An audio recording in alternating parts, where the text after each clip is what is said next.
अस्मिता में आपका एक बार फिर स्वागत है। हालात हर जगह एक जैसे नहीं है। अगर मुस्लिम लड़कियों की बात की जाए तो उनकी शिक्षा में बहुत सी बाधाएं नजर आती हैं।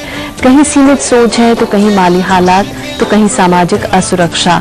गांव में रहने वाली मुस्लिम महिलाओं को अपनी तालीम के लिए 85% मामलों में मदरसों पर निर्भर रहना पड़ता है और मदरसों की तालीम पाने वाली इन लड़कियों को आगे दूसरे स्कूलों में दाखिला मिलने में बहुत दिक्कतें पेश आती हैं। कितनी मुश्किलें हैं, किस तरह की रुकावटें हैं, जानते हैं अपने इस सेगमेंट में। मदरसों की बात मैं आप सबसे जानना चाहूंगी। जो मैंने अपनी कंपेयरिंग में भी कहा कि एक रिपोर्ट में बाकायदा ये आया कि उनको आगे एजुकेशन मिलने में प्रॉब्लम आती है और मदरसों के जो मॉडर्नाइजेशन की बात हुई, क्या हम उसमें कामयाब हो पाए? और रुकावटों के लिहाज से अगर हम बात करते हैं, आपने अपनी बातों में बहुत सारी रुकावटों का जिक्र किया, लेकिन जो अहम रुकावट जो हम सबके सामने है वो है सामाजिक सुरक्षा की भी बात वो करते हैं। नहीं पढ़ाना चाहते, अपनी लड़कियों को पर्दे से बाहर नहीं भेजना चाहते। क्या ये एक बड़ी वजह मानी जा सकती है?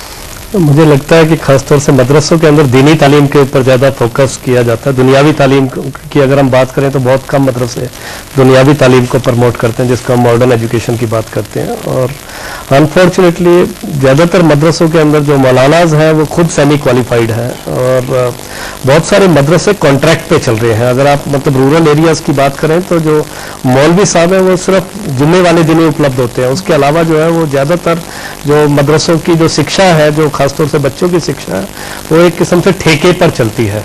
और स्कूल की अगर आप बात करें तो जैसा हमने पहले भी कहा कि रूरल एरिया के अंदर इंफ्रास्ट्रक्चर बहुत पुअर है। ज़्यादातर स्कूल्स जो है सिंगल रूम स्कूल है, डबल रूम स्कूल है, टॉयलेट की फैसिलिटी नहीं है, टीचर्स नहीं आते हैं। तो मदरसा is the only source for for engaging these girls for getting some education.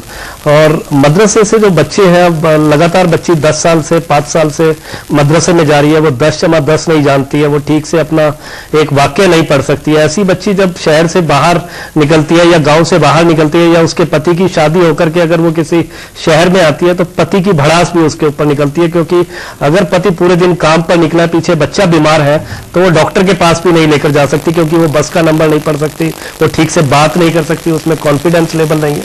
चलिस्तान, आप क्या कहेंगे? आंगनवाड़ी, पंचायतों और इन तमाम लोगों का रोल जो है मदरसे की बात, उसके साथ ही ये इसको भी जोड़िएगा। मदरसों में हमने ऐसा भी है, कुछ ऐसे मदरसे भी है जो ज़्यादातर हमने देखा, जैसे गुजरात की बात आप कर रही थी या आसाम की बात हम कर रहे हैं, वहाँ पे हमने देखा है कि वहाँ पे जो मदरसे जो चला रहे हैं तो काफ़ी कम्युनिटी का पैसा जाता है। जब उन बेचारों को, जो इससे पहले हमने आपसे कहा, शेयर किया कि लोगों को अवेयरनेस नहीं है कि भारत सरकार के पास कौन कौन सी योजनाएं हैं जिससे वो फ़ायदा उठा सकते हैं। लेकिन कुछ ऐसे भी मदरसे हमने देखे हैं जो काफ़ी बड़े मॉडर्न तरीके में वहाँ पे कंप्यूटर और सेकुलर एजुकेशन दी जाती है, ऐसा नहीं है।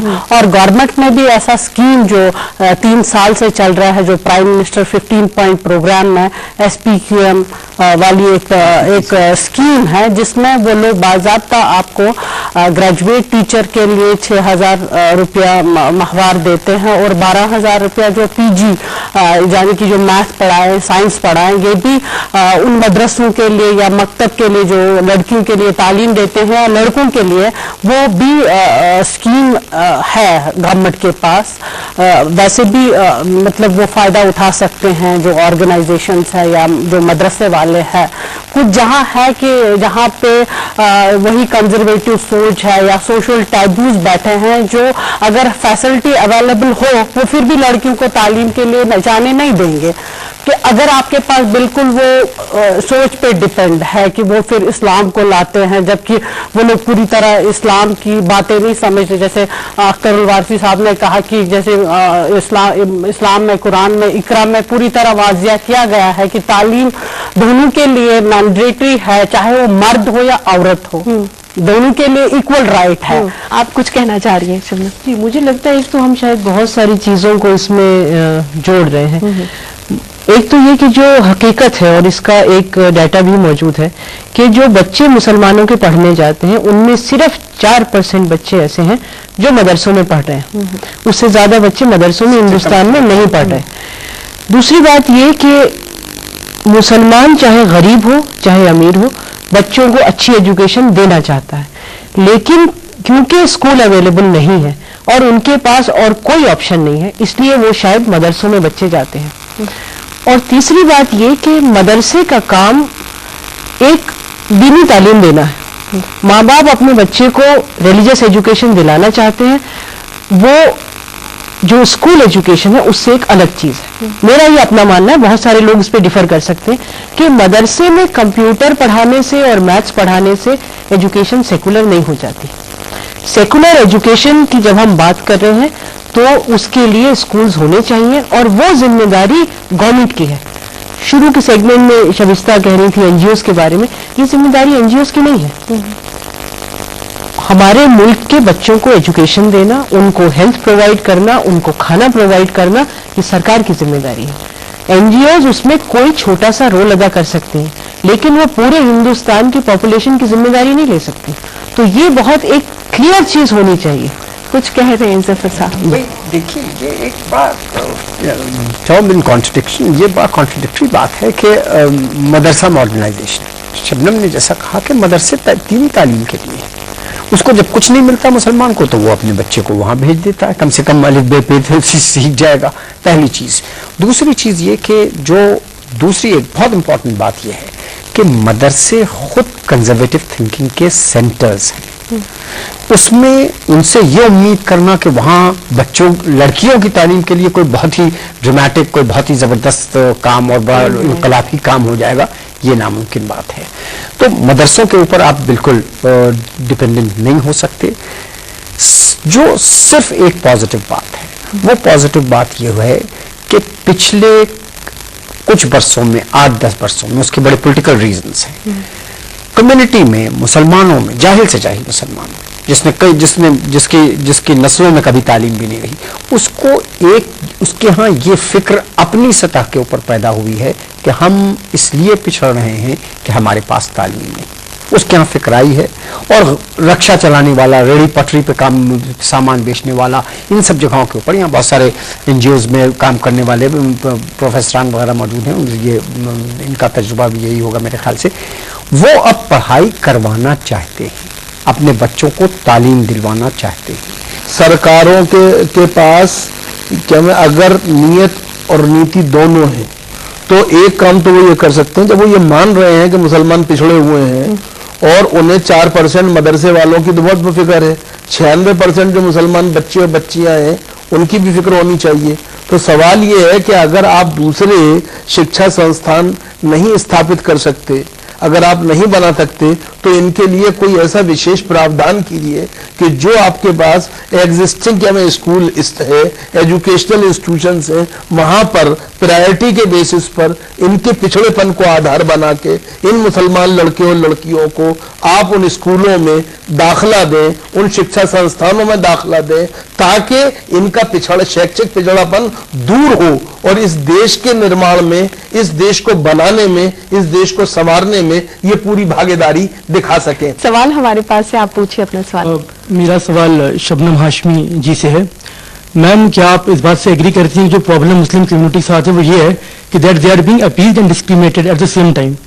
अपीजमेंट इस तरीके से हो रहा है कि सच्चा कमेटी रिपोर्ट आती है, बहुत बैकवर्ड है, दलित से भी पीछे हैं, रिजर्वेशन मिलना चाहिए, लेकिन होता कुछ नहीं, लॉलीपॉप पकड़ा दी जाती है कि आपको मिलेगा रिजर्वेशन।